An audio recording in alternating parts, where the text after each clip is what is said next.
시청자 여러분 안녕하십니까? 뉴스 현장 시작합니다. 이재명 대통령이 일본, 미국 정상과의 연쇄회담을 위해 출국했습니다. 오늘부터 3박 6일간 순방 일정을 소화하게 되는데요. 취재기자 연결해 더 자세한 소식 들어보겠습니다. 자, 황정민 기자, 이 대통령이 일본에 도착을 했다고요? 네, 그렇습니다. 서울공항에서 전용기를 타고 출국한 이재명 대통령이 부인 김혜경 여사와 함께 오전 11시쯤 일본 하네다 공항에 도착했습니다. 공항에는 미야치 타쿠마 외무성 부대신과 미즈시마 고이치 주한 대사 등이 마중 나와 이 대통령 내외를 환영했습니다. 이 대통령은 제1동포들과의 오찬 간담회 이후 오후에는 이시바 시게루 일본 총리와 정상회담과 만찬을 가질 예정입니다. 이 대통령이 이시바 총리와 회담을 하는 건 G7 정상회의 이후 2달여 만입니다. 한미 정상회담을 앞두고 열리는 한일 정상 간의 만남인 만큼 한미일 협력 강화 방안과 또 한편으론 미국의 통상 압박을 두고 한일 양국의 공동 대응 방안이 논의 테이블에 오를 걸로 보입니다. 과거사 문제에는 일본 사죄를 명시했던 1998년 김대중 오부치 선언을 잇는 합의가 도출될지도 관심입니다. 이 대통령은 내일 오후 일본을 떠나 도널드 트럼프 대통령과의 첫 회담을 위해 미국으로 향합니다. 네, 필리버스터가 진행되고 있는 국회 상황도 한번 알아보죠. 황정민 기자, 지금 어떤 법안들이 상정이 돼 있습니까? 네, 노동조합법 개정안 이른바 노란봉투법이 오늘 오전 국회 본회의에 상정됐습니다. 법안에 반대하는 국민의힘은 곧장 필리버스터, 이 무제한 토론에 돌입했는데요. 이 시각 국민의힘 김영동 의원이 5시간 가까이 필리버스터를 이어가고 있습니다. 민주당이 바로 필리버스터 종결 동의안을 제출하면서 내일 오전 법안이 표결 처리될 전망입니다. 법안에는 사용자 범위를 확대해 하청 노동자에 대한 원청업체 책임을 강화하고 노조 파업의 경우 기업 손해배상 청구를 제한하는 내용이 담겼습니다. 지금까지 정치부에서 전해드렸습니다.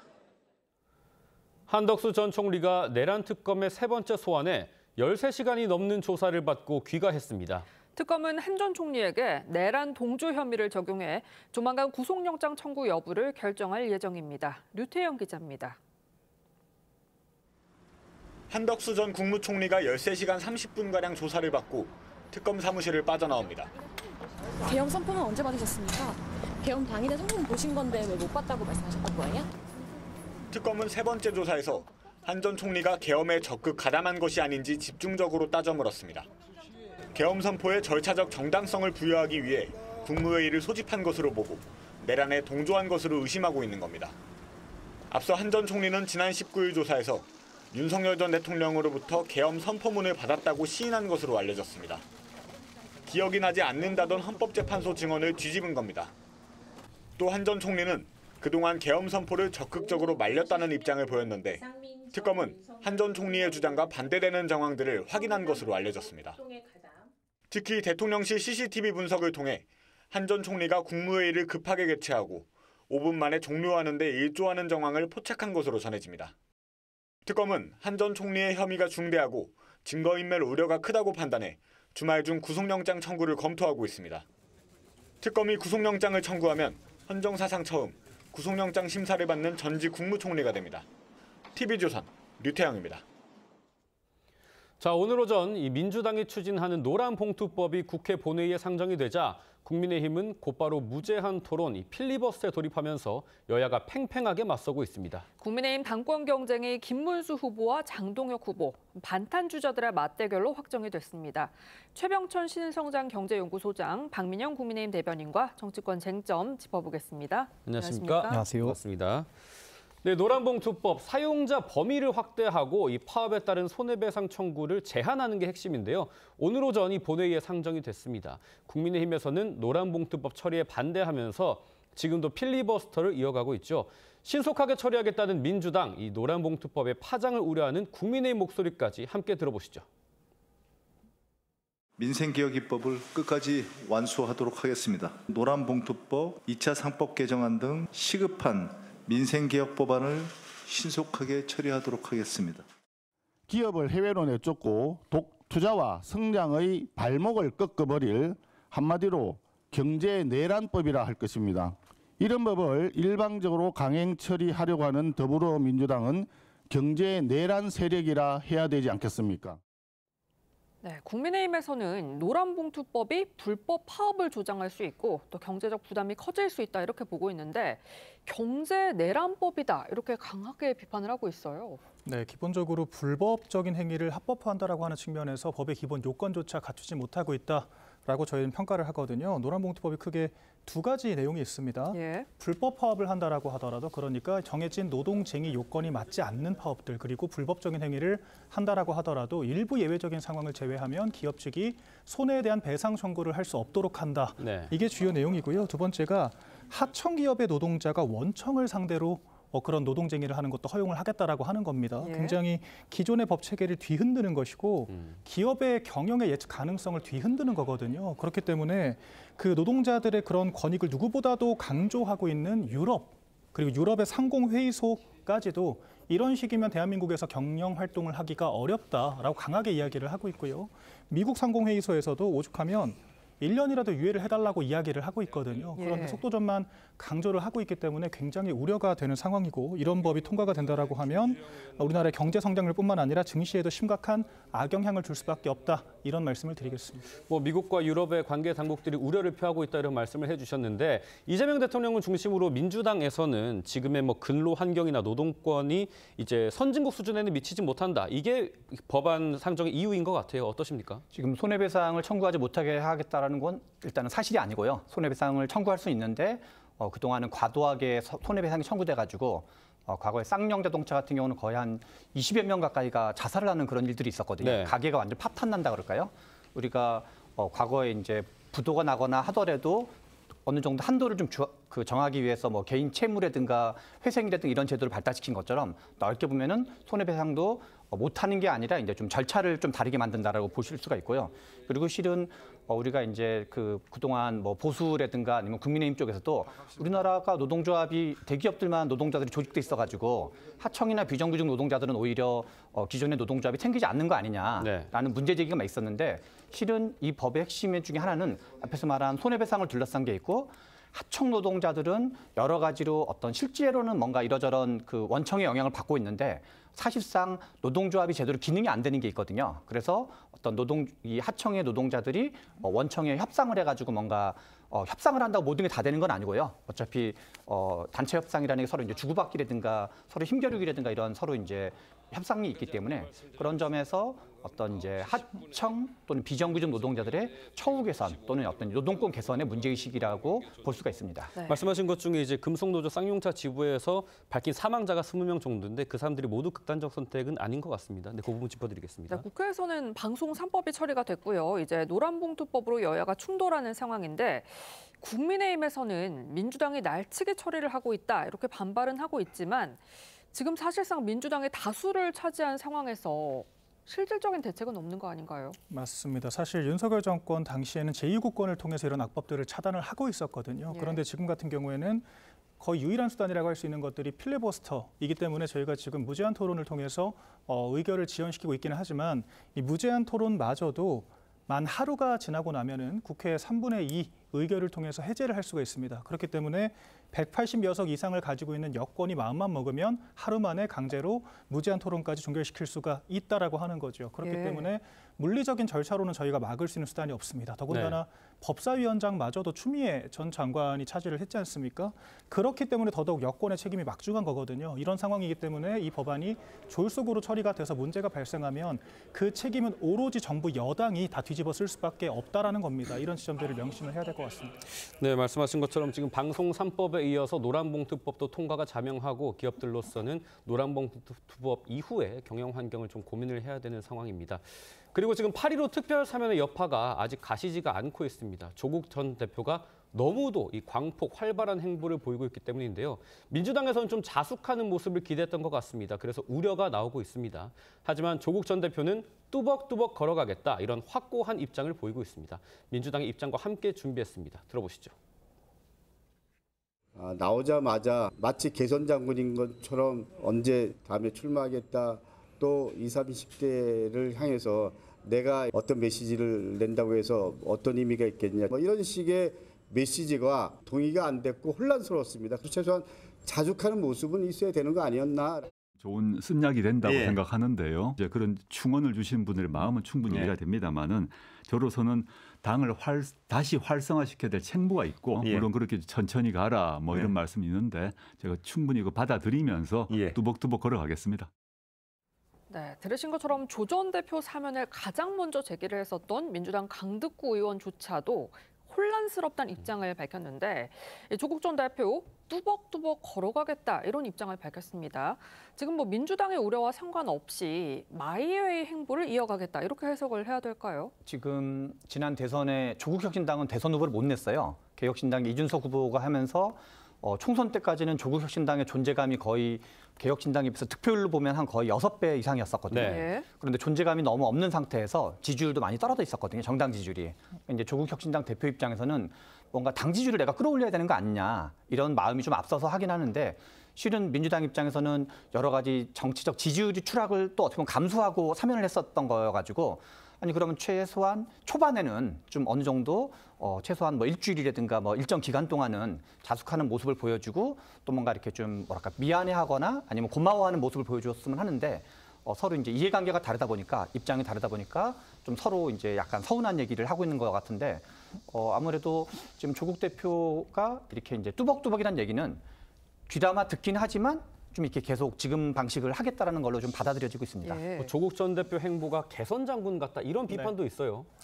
저희도 사실 개선 장관이라는 표현을 사용을 했었는데 민주당도 이제 좀 공감을 하게 된 것 같습니다. 그런데 좀 더 정확하게 얘기를 하자면 조국 전 대표가 선거를 나가겠다라고 하는 것 그 자체보다도 검찰 독재라고 표현을 하면서 자신의 죄 자체를 인정하지 않는 모습을 보였습니다. 출소를 하자마자 자신을 검찰 독재 피해자라는 식으로 이야기를 했고요. 막상 그럼 재심 청구를 해서 무죄를 인정받으면 되지 않겠냐라고 하는 질문에는 회피를 했고 법적인 부분들이 해소가 됐기 때문에 정치적으로 인정을 받겠다 이런 입장을 견지를 하고 있거든요. 그렇다라고 하는 것은 이 우리 사법 체계 자체를 무시하고 마치 그 사법 체계를 자기가 정치적으로 이겨냈다라고 하는 것처럼 프레임하는 이런 행태 자체를 개선 장군이라고 비판을 해야 되는 겁니다. 그런데 민주당이 조국 전 장관의 이런 광폭 행보 때문에 지지율이 떨어지니까 그때 가서야 부랴부랴 국민의힘과 한 목소리를 내고 있다는 거에 대해서는 대단히 유감이고요. 이런 부분들을 모르고 사면을 했는가 되묻지 않을 수밖에 없는 그런 상황입니다. 네, 조국 전 대표 내일은 이 경남 양산의 평산 마을을 찾아서 문재인 전 대통령을 예방한다고 합니다. 조 전 대표와 문재인 전 대통령의 관계가 어떻게 전개될지도 상당히 궁금합니다. 문재인 전 대통령의 과거 입장은 어땠는지 들어보시죠. 조국 전 장관이 지금까지 겪었던 고초 그것만으로도 저는 뭐 아주 크게 마음에 빚을 졌다고 생각합니다. 그 사람 그들의 가족들이 겪었던 그 고통이나 이런 부분들은 참 마음이 아프죠. 법무부 장관으로 발탁되고 하는 바람에 그런 상황이 이렇게 된 거기 때문에 그런 것에 대한 안타까운 마음이 없을 수는 없죠. 내일 조 전 대표는 문 전 대통령과 함께 자신의 다큐멘터리 영화를 함께 관람을 하고요. 관객과 대화도 진행할 계획으로 알려졌습니다. 조 전 대표에게 빚이 있다는 문 전 대통령, 조 전 대표 과연 어떤 관계가 될 거라고 보시나요? 이게 실은 우리가 이제 조국 전 대표가 처음에 검찰에 제기했던 문제는 법무부 장관이 했을 때 사모펀드 문제가 있다라고 막 시끄럽게 얘기를 했었거든요. 그래서 막 사모펀드 하다가 결과적으로는 조국 전 대표 관련해서 사모펀드 관련된 거는 아예 나오지가 않은 거고 조국 대표에 한해서는 무죄가 나오고 그리고 저도 이제 정치권에 뭔가 오랫동안 관여했었지만 실은 인사청문회 이전에 이렇게 국회에서 제기하거나 언론이 제기하는 게 아니라 검찰이 먼저 마치 어떤 기정사실인 것처럼 막 압수수색하는 거는 저는 아마 우리나라가 87년 민주화의 처음인 것 같아요.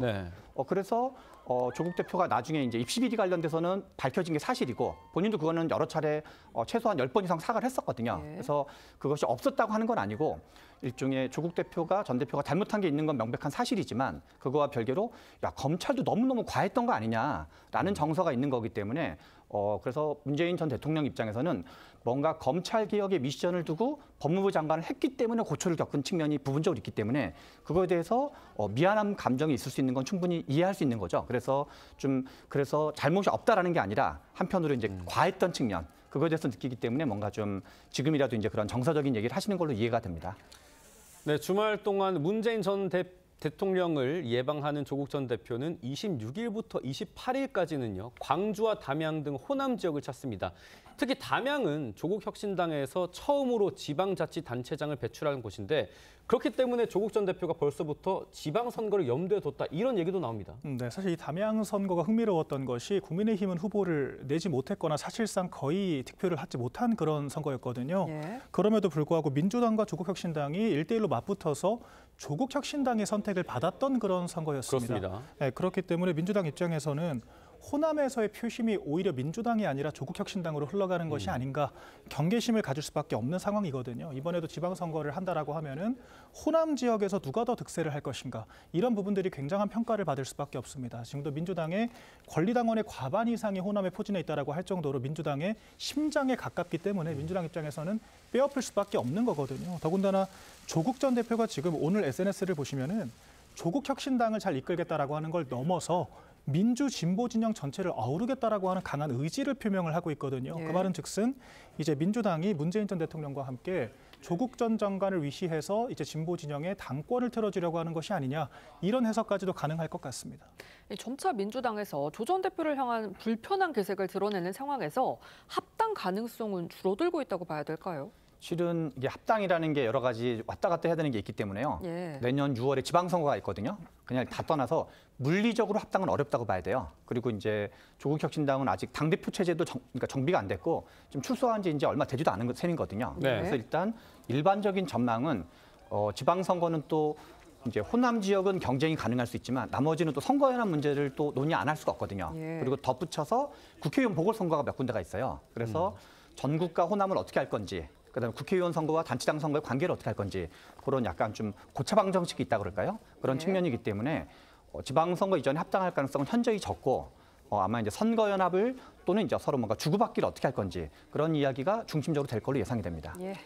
네, 이번에는 야당 소식 한번 짚어보겠습니다. 국민의힘 전당대회 어제 다들 보셨겠지만 과반 이상 득표자가 나오지 않았습니다. 그러면서 국민의힘 당권 경쟁이 김문수와 장동혁 두 후보 맞대결로 확정이 됐습니다. 목소리 준비했습니다. 들어보시죠. 우리 안철수 후보님 그리고 조경태 후보님의 열정 잊지 않겠습니다. 이런 엄중한 때 우리끼리 분열하면 되겠습니까? 저 김문수와 함께 갑시다, 여러분! 한 번의 선택만이 남아 있습니다. 국민의힘을 분열을 안고 갈 것인지 내부 총질자를 정리하고 단일 대우로 갈 것인지 그 선택이 남아 있습니다. 지금은 장동혁이 답입니다. 네, 장동혁, 김문수, 이른바 반탄주자 간의 결승전이 치러지게 됐습니다. 배경이 뭐라고 보시는지요? 일단 뭐 저희가 편의상 찬탄 반탄이라고 구분을 하고 있지는 않지만 하고 있기는 하지만 예. 더 본질적으로는 좀 당을 향한 책임감의 문제라고 저는 생각을 하거든요.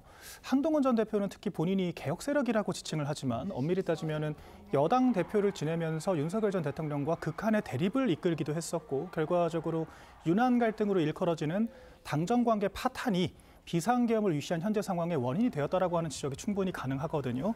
그런데 그런 책임을 전부 다 뒤로 떨쳐낸 채 마치 자기들은 제3자인 것처럼 개혁을 자처를 하고 있기 때문에 찬탄파라고 하는 목소리가 사실은 권력 싸움에서 도태된 사람들이 자기를 포장하기 위한 슬로건이 아닌가 이런 생각을 당내에서는 가질 수밖에 없습니다. 네. 그렇기 때문에 찬탄 반탄의 그런 프레임과 전혀 무관하게 누가 더 당을 위해 희생과 헌신을 했고 당을 잘 이끌겠다라고 하는 책임감을 가지고 있는가 저는 그 지점을 당원들께서 평가를 하셨다라고 생각을 하고요. 실제로 조경태 의원 같은 경우에는 윤 전 대통령을 거의 남보다 못하게 비판을 하면서도 민주당과 이재명 대통령은 오히려 두둔하는 모습들을 보였거든요. 그래서 오죽하면은 민주당 전당대회를 나온 거 아니냐 이런 평가까지 있었던 것이기 때문에 당원들께서는 마땅한 평가를 한 것이다. 저는 그렇게 생각을 합니다. 그래서 그런지 혁신파로 분류되는 안철수, 조경태 후보는 당심의 선택을 받지 못했습니다. 소장님이 또 판세 분석에 능하시니까 3, 4위권의 표심이 어디로 향할지도 궁금합니다. 실은 조경태 후보가 안철수 후보에게 단일화 제안을 했었거든요. 그렇죠. 그리고 이제 청년 최고위원회에서 단일화해가지고 실은 손수조 후보랑 붙어가지고 이겼었잖아요. 일종의 소위 말하는 찬탄파 후보가 이겼거든요. 청년 최고위원회에서는. 그런데 저는 일단 첫 번째 이 결과를 보면서 안철수 후보는 본인은 뭐 결선에 가는 것처럼 약간 장담하듯이 얘기를 했는데 약간 좀 너무 이렇게 어떤 현명하다 그럴까요? 그런 거 아닌가라는 좀 생각이 들고 두 번째는 앞에서 워딩에서도 김문수 후보가 약간 좀 노련미가 느껴진다 그럴까요? 네. 앞에서 뭐 안철수 후보의 뭐도 이어받고 뭐 조경태 후보도 이어받겠다는 얘기는 여러분들 저 찍어주세요라고 약간 돌려서 말하는 측면이 있어가지고 실은 이 김문수 후보가 될지 장동혁 후보가 될 건지는 오히려 조경태 지지층과 안철수 지지층이 누구를 선택하는지 문제가 있어가지고 그거에 대한 좀 구애 경쟁이 상당히 있지 않을까. 그런 점에서는 조직세는 장동혁 후보가 더 이제 어떤 단단한 측면이 있지만 네. 이런 이제 어떤 그 우호적인 제스처라 그럴까요? 그래서 그런 측면에서 제가 보기에는 김문수 후보가 이렇게 세력은 밀리지만 나름 공중전을 잘하고 계셔가지고 네. 박빙이 되지 않을까 싶습니다. 조금 전에 이제 김문수 후보와 안철수 후보가 회동을 했지 않습니까? 네. 김문수 후보는 나름대로 어떤 통합 전략을 펼치고 있는 것 같고 장동혁 후보는 결선 투표라고 해서 나의 전략을 바꾸진 않겠다. 이런 취지로 얘기를 하시는 것 같아요. 어떻게 보십니까? 그러니까 좀 쉽게 요약을 하자면은 김문수 후보 측에서는 조금 더 선거 공학적으로 접근을 하는 거죠. 낙선자들을 품어야만 유리한 고지를 선점할 수가 있기 때문에 그런 입장을 취하는 것 같고 장동혁 후보 같은 경우에는 선명성으로 경쟁을 하겠다. 이런 입장을 견지하고 있는 것 같습니다. 실제로 이른바 이제 지난 그 전대들을 좀 돌아보면은 선거에서 패배했던 대선 후보들이 60% 이상을 득표를 하면서 낙승을 하는 경우들이 대다수였거든요. 그렇군요. 이재명 대통령도 첫 전당대회에서 70%가 넘는 득표를 했었습니다. 그렇기 때문에 장동혁 후보가 재선 의원이 대선 후보를 상대로 파죽지세로 결선까지 갔다라고 하는 것 자체가 굉장히 이례적이고 흥미로운 지점이기는 하거든요. 그래서 장동혁 후보 입장에서는 그렇게 자신의 파죽지세를 이끌었던 그런 전략을 굳이 수정할 필요 없이 견지해 나가고 당원들의 판단을 받겠다. 이런 이야기를 하는 것으로 보입니다. 알겠습니다. 네, 간밤에 한덕수 전 국무총리가 내란 특검의 세 번째 소환 조사를 받았습니다. 이 13시간 반 정도의 조사를 마치고 귀가를 했는데 특검은 주말 중에 구속영장을 청구하는 방안을 검토하는 걸로 알려졌습니다. 소장님께서는 이 구속영장 청구 가능성은 어느 정도로 좀 점치십니까? 좀 높지 않을까 싶은데요. 실은 한덕수 총리가 한편으로 왜 이렇게 대선 때 무리하면서까지 나오려고 했나라는 의문이 하나 들었는데 저는 이 최근에 한덕수 총리가 실은 어떻게 보면 거짓말을 했던 건데 이 거짓말했던 거를 보면서 이분이 이것 때문에 그렇게 대선에 열심히 나오려고 하셨던 거 아닌가라는 생각이 한편으로 들었습니다. 네. 저희가 근데 몇 개 그 증언들이 바뀌었다라고 하는 것을 좀 짜맞추기식으로 해석하는 것도 과한 해석이라고 저는 생각을 하는 것이요.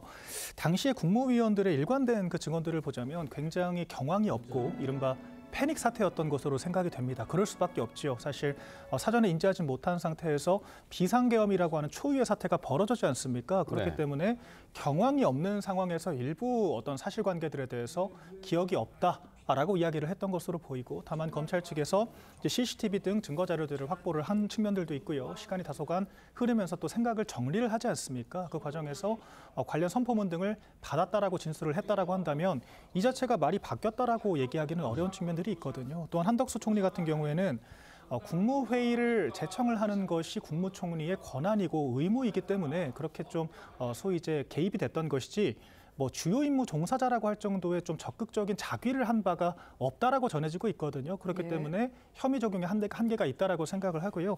특검 측에서도 지금 50일 만에 새로 조사를 한 겁니다. 그만큼 일련의 과정 속에서 한덕수 총리가 정말 깊게 관여되었느냐라고 하는 거에 대해서는 애매한 측면이 있다라고 저는 보고요. 영장을 청구를 할 수는 있겠지만 발부 여부에 대해서는 지켜볼 필요가 있다 이렇게 생각을 합니다. 그런데 이제 계엄 선포문을 줬다라고 이제 기존의 진수가 배치되는 증언을 한 거라면 특검 입장에서는 한덕수 전 총리가 이 계엄에 또 깊숙이 개입했다 이렇게 볼 근거가 되는 거 아닐까요? 그러니까 실은 그동안은 나중에 보니까 뒷주머니에 있었다고 얘기를 했지만 실은 CCTV에서 밝혀진 게 여러 가지 회의를 주도하는 모습이 밝혀졌다는 거잖아요. 그리고 어느 나라나 이 계엄이라든가 내란이라든가 이런 거를 그냥 가볍게 처리하는 나라는 없거든요. 네. 그거는 그 나라의 어떤 헌법적 질서의 근간을 흔드는 거기 때문에 그래서 그것이 이제 동조냐 주범이냐 이런 차이는 있을 수 있다 하더라도 이거 자체를 그냥 넘어가기 좀 어려운 상황 아닌가 싶습니다. 네, 김건희 특검 소식도 좀 짚어볼게요. 김건희 여사는 건강을 이유로 오늘 조사에 나오지 않았고요. 김 여사에 대한 구속도 네 번째 조사 25일로 미뤄지게 됐습니다. 앞으로 김 여사의 건진법사 청탁과 도이치모터스 주가 조작 의혹을 조사할 걸로 보이는데 이전 조사에서 대부분 진술 거부권을 행사하는 상황에서 과연 조사에 성과가 있을 거라고 보시는지요? 김건희 여사 입장에서는 진술 거부권을 행사하는 게 우월 전략이라고 생각을 했을 것 같습니다. 왜냐하면 여러 진술을 한다라고 하더라도 그것이 특검 측의 언론 플레이 소재로 사용이 될 수도 있는 것이고요. 또한 이 서희건설처럼 좀 다른 측 피고인들의 주장과 배치되는 측면들이 발견이 되면서 오히려 재판에 불리하게 작용할 여지가 있다라고 하는 거거든요. 그렇기 때문에 피고인에게 보장된 헌법상의 방어권을 행사를 하고 있다 이런 취지로 이해를 할 수 있을 것 같고요. 또 최근에 이 심평 변호사를 위시해서 좀 여러 구설들이 있었습니다. 김건희 여사의 메시지가 김건희 여사 측에서는 그런 말 한 바가 없다라고 부정을 하고 있는 그런 진실 공방까지 벌어지고 있는 상태인데 아마 여러 가지 혼란스러운 상황들이 있을 것으로 보입니다. 이런 와중에도 혐의를 입증하기 위한 그런 근거들을 찾아내고 소명을 해야 할 쪽은 특검 측이기 때문에 원활한 수사를 이끌어가기를 당부드리겠습니다. 특검의 조사에는 응하되 이제 진술 거부권을 행하는 것, 본인의 권리를 행하는 것이 이제 보석을 위한 전략이라는 포석이라는 얘기도 있거든요. 그렇기 때문에 특검의 조사가 과연 효과가 있을 것인가 이런 의문이 계속 나오고 있습니다. 이게 워낙 사안이 중요한 사안이기 때문에 보석이 쉽게 될까는 좀 싶고요. 그리고 잘 아시겠지만 지금 혐의가 16개 이상의 혐의를 갖고 있거든요. 그래서 한 가지, 두 가지 이런 거는 어떤 입증 문제가 있을 수 있어도 이 많은 사건에서 그리고 실은 뭐 서희건설 문제도 있었고 등등해서 지금 또 주가 조작도 지금 상당히 여러 가지 정황들이 밝혀지고 있기 때문에 뭐 이렇게 다 종합해 봤을 때 이걸 뭐 16가지 이상을 다 보석받거나 그러긴 매우 어렵지 않을까 싶습니다. 네, 지금까지 정치권 쟁점 짚어봤습니다. 두 분 말씀 여기까지 듣겠습니다. 감사합니다.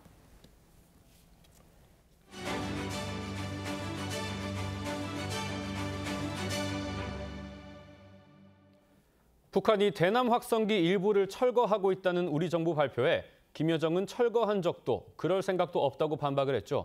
당시 우리 군은 기만 전술 가능성도 있다고 했습니다. 그런데 저희 TV조선 취재 결과 북한이 오히려 최근 대남 확성기 2대를 추가 설치한 걸로 파악됐습니다.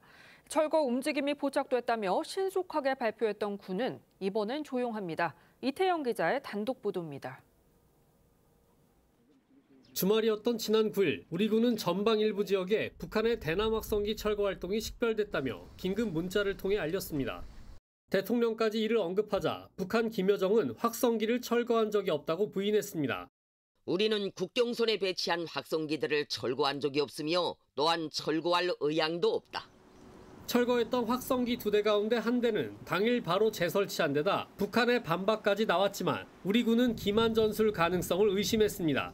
북한이 무엇을 발표했던지 간에 그것은 의도가 있고 거기에 쉽게 동화되거나 그것이 사실이라고 믿지 않는 그러한 것이 필요하다고 생각합니다.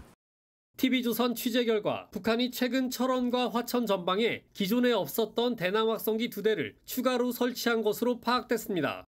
확성기엔 당초 가림막이 쳐져 있었는데 북측은 어제 오전 이 가림막을 벗겨낸 것으로 전해졌습니다. 앞서 군이 철거한 것으로 판단했던 한 대를 감안하더라도 한 대 더 많아진 셈입니다. 이에 따라 북측에 설치된 대남 확성기는 50대 가까이로 늘어났습니다. 철거 움직임이 포착됐다며 당일에 서둘러 공지했던 군은 추가 설치 사실에 대해선 따로 공개하지 않았습니다. TV조선 이태형입니다.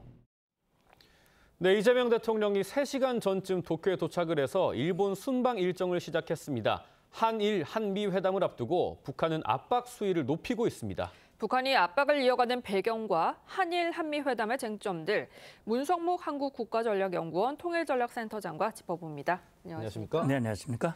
네, 북한이 오늘 조선중앙통신을 통해서 발표한 담화가 있습니다. 북한이 지난 19일에 휴전선 부근에서 공사 중이었는데 우리 군이 경고 사격, 도발을 했다고 주장을 했고 우리 군은 이 북한군의 군사 분계선, MDL 침범에 따른 경고 사격이었다는 입장입니다. 양측이 상당히 배치되는 주장을 하고 있거든요. 예, 뭐 기본적으로 우리 군의 입장을 저는 신뢰합니다. 네. 사실 보면 북한은 이제 지금 군사분계선 일대, 비무장지대 일대에 장벽이라든지 철조망이라든지 지뢰지대라든지 이런 것들을 설치하면서 남북 간의 이 차단선을 지금 치고 있거든요.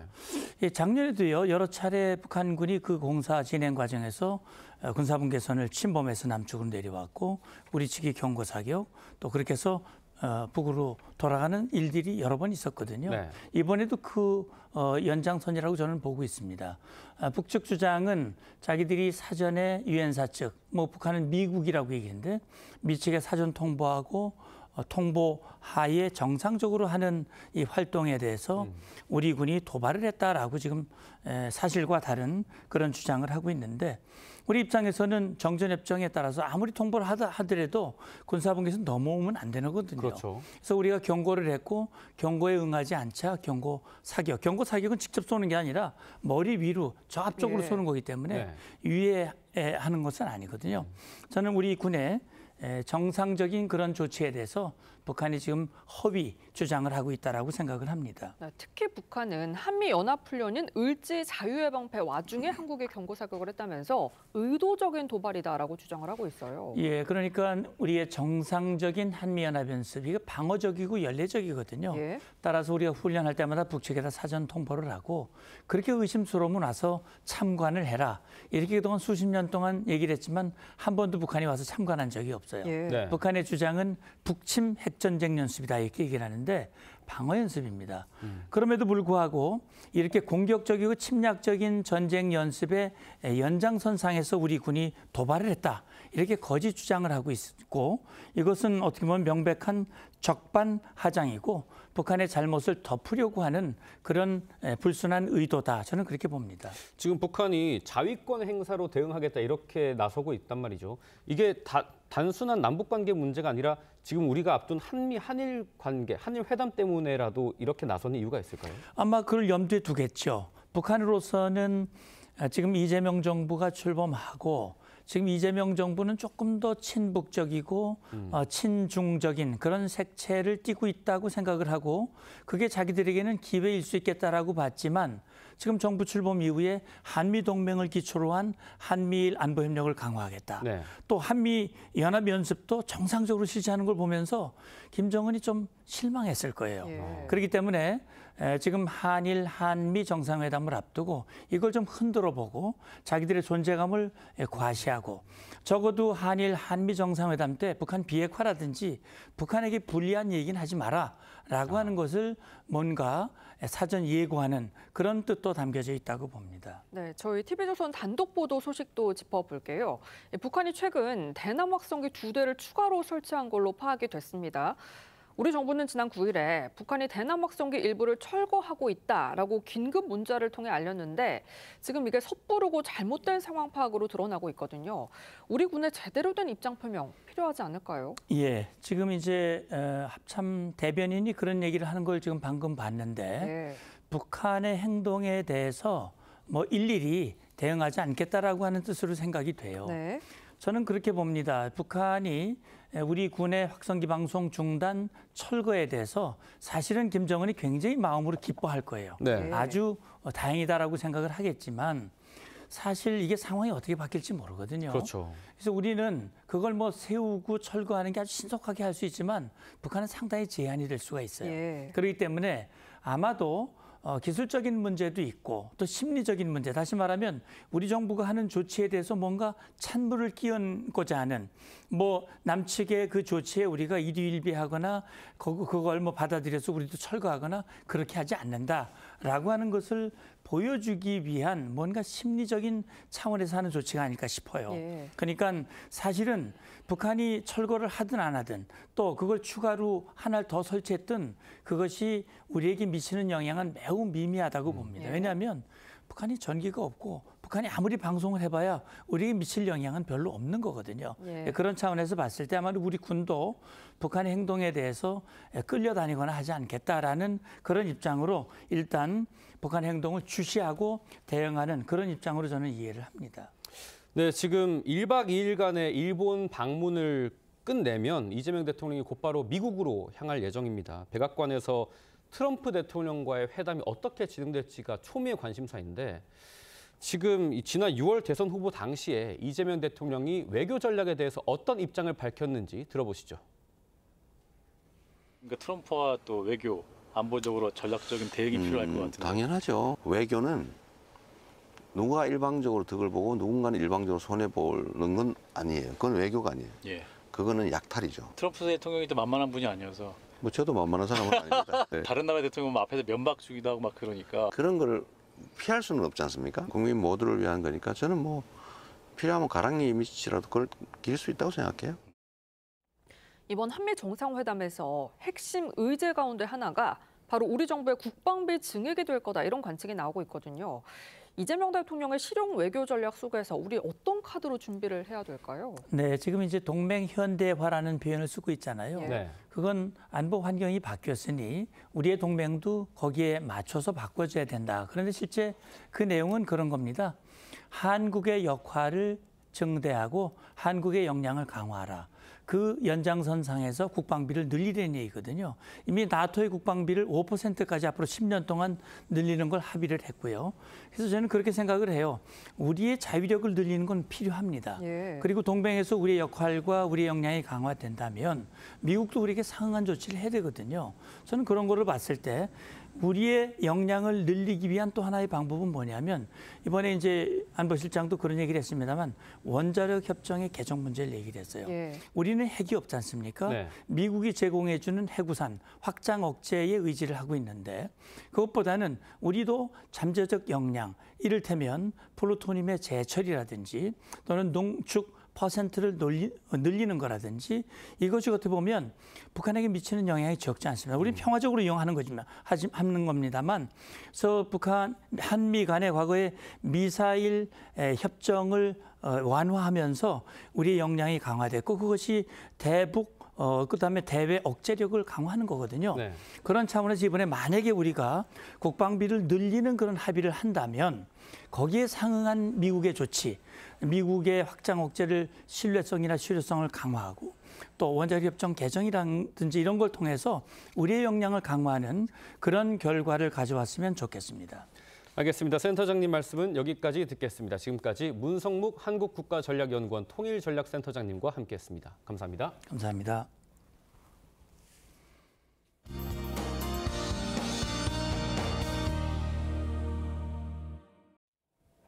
더위가 그친다는 절기 처서인 오늘도 전국 대부분 지역에 폭염특보가 내려져 있습니다. 더운 공기가 수분까지 머금고 있어 체감 온도는 기온 대비 1도에서 2도가량 더 높겠고요. 최고 체감 온도 35도 안팎까지 오르겠습니다. 오늘 밤까지 수도권과 강원 내륙, 제주도는 5에서 40mm의 소나기가 예상됩니다. 오늘 전국 하늘 구름 많겠습니다. 낮 동안 자외선 지수 매우 높은 수준까지 지속겠습니다. 오늘 한낮 기온 서울 34도, 대전 35도, 강릉과 대구가 36도로 덥고 습한 날씨가 이어지겠습니다. 다음 주 월요일부터 중부와 호남을 시작으로 화요일에는 전국 대부분 지역에 비가 내리겠습니다. 비가 내리면서 폭염은 다소 완화될 전망입니다. 날씨였습니다. 8월 23일 토요일 뉴스 현장은 여기까지입니다. 함께해 주신 여러분 고맙습니다.